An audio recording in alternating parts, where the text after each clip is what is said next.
In the quiet suburban town of Ellington, Connecticut, the Dabate family lived in a home that radiated comfort and security. To anyone looking from the outside, life seemed enviable. Connie Dabate was known in her community for her warmth and energy. She was the type of person who always greeted neighbors with a smile, someone who found joy in her fitness routines and devoted herself wholeheartedly to her two young children. Friends described her as vibrant, grounded, and reliable. Around the holidays, she poured her heart into decorating the house, wrapping gifts, and ensuring her family had everything they needed to celebrate together. She seemed to embody the very image of suburban happiness. Her husband, Richard, or our Ruck as many called him, appeared to fit the role of a supportive partner. The couple had been married for years, raising their children and building a life that looked stable and successful. To the outside world, they had achieved what many in their community longed for: a well-kept home, a loving family, and a future full of promise.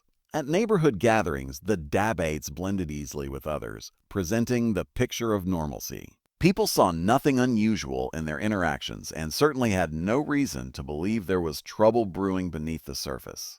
But behind closed doors, Richard was struggling with a reality that contradicted the life he portrayed. He was drowning in financial difficulties and his marriage was far from harmonious. He had drifted into a secret relationship, one that offered him an escape from the responsibilities he felt were weighing him down. This hidden affair became the shadow looming over the Dabate household, a secret he guarded even as he posed for family photographs and planned holiday festivities with Connie. Connie, unaware of the full extent of her husband's betrayal, carried on with her daily routines. She was meticulous about keeping her schedule, especially her fitness classes. The IMCA became a regular part of her mornings, a place where she could focus on her health and carve out time for herself. It was a routine that gave her joy and one she rarely skipped. To friends, it seemed like just another part of her balanced life, another example of how she managed to juggle family, health, and community involvement. As December 2015 unfolded, the Dabate household looked no different from any other preparing for Christmas. Decorations glimmered on the tree, gifts were tucked away, and the children were buzzing with excitement for the holiday ahead. Connie threw herself into the preparations, intent on creating the kind of holiday memories her children would cherish. To her, the season meant family unity, love, and tradition. She could not have imagined that beneath the sparkle of Christmas lights, danger was closing in.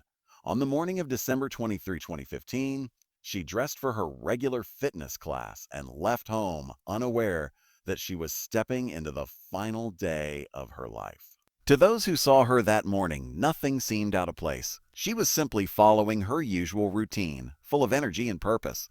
Yet even as she exercised, her husband was piecing together a story that would shatter the image of their perfect life forever. The afternoon of December 23, 2015 began like any other in Ellington. The Dabate home, nestled in a quiet neighborhood, was filled with the sights and sounds of the holiday season. Christmas was only 2 days away, and inside the house the tree was decorated, presents were hidden away, and the cheerful atmosphere suggested nothing more than a family preparing for celebration. But within hours, the serenity of that home would be violently disrupted, leaving behind a scene that shocked not only investigators but the entire community. Shortly after noon, emergency responders were dispatched to the Dabate residence following a frantic 911 call from Richard Dabate. His voice was panicked, claiming that a masked intruder had broken into the home, attacked him, and fatally shot his wife. Police arrived quickly, rushing into a scene that seemed to teeter between chaos and careful staging. Richard was discovered in the kitchen area, bound to a chair with zip ties, a story of survival already on his lips. He bore shallow cuts and bruises that gave the appearance of a struggle, yet even at first glance, something about his condition seemed unusual. His injuries were minor, inconsistent with the violent home invasion he described. The true horror was found in the basement. There, Connie lay lifeless, having suffered fatal gunshot wounds. The scene struck a chilling contrast with the festive decorations still hanging throughout the home. Upstairs, the hum of holiday preparation remained. Downstairs, a mother and wife's life had been brutally taken. It was a discovery that stunned not only the officers on the scene, but also the community once word began to spread. Richard repeated his account to the police, insisting that he had been attacked and restrained by a masked man who fled after killing Connie.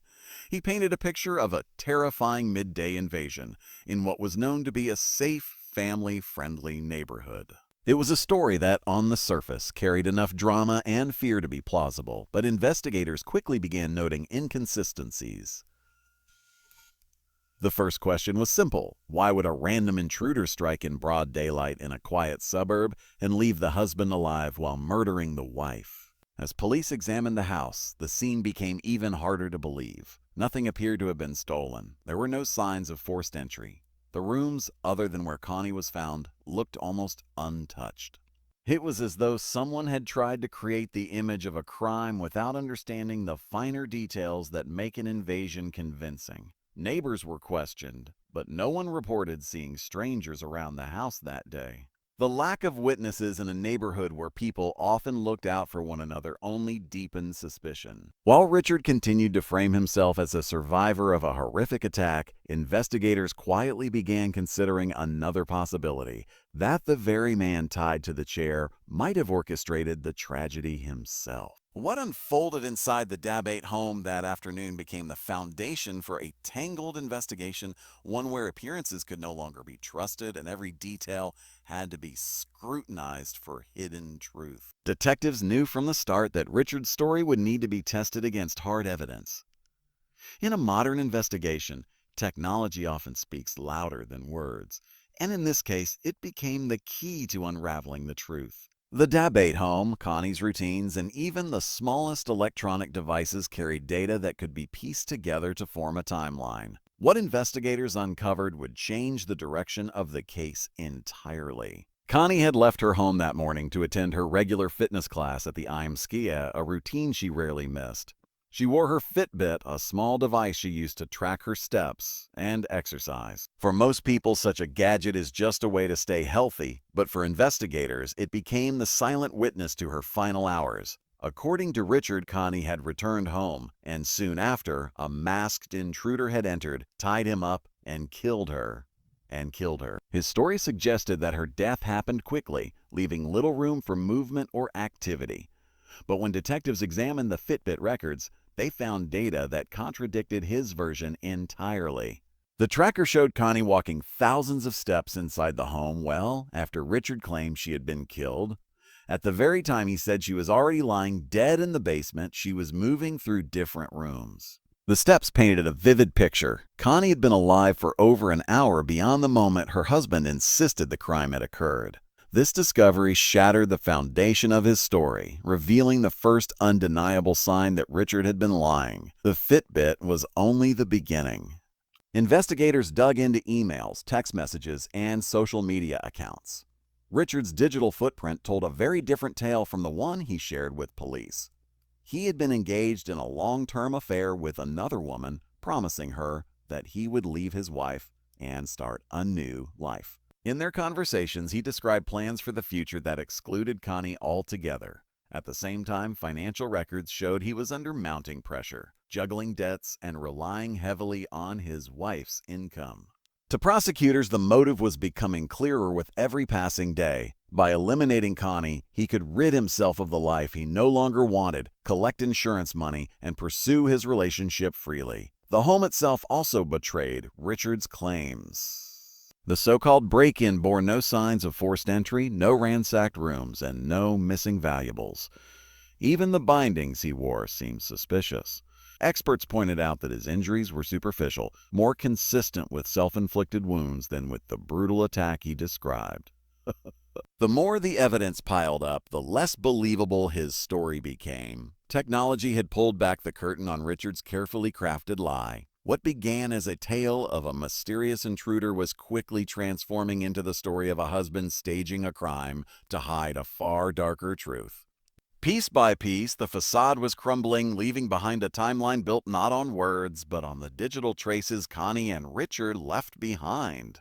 As detectives pieced together the fragments of Richard's life, the focus shifted from the chaotic crime scene to the motives that might explain why a husband would turn on his wife.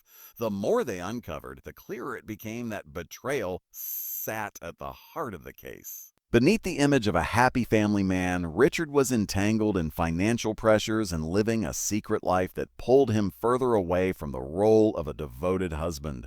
Money was a constant source of strain. Records revealed that Richard had accumulated debt and was struggling to maintain the lifestyle his family was accustomed to. He had not shared the full extent of these struggles with Connie, who continued managing her responsibilities and investing energy into her home and children. Instead of seeking solutions with his wife, Richard appeared to be looking for escape routes.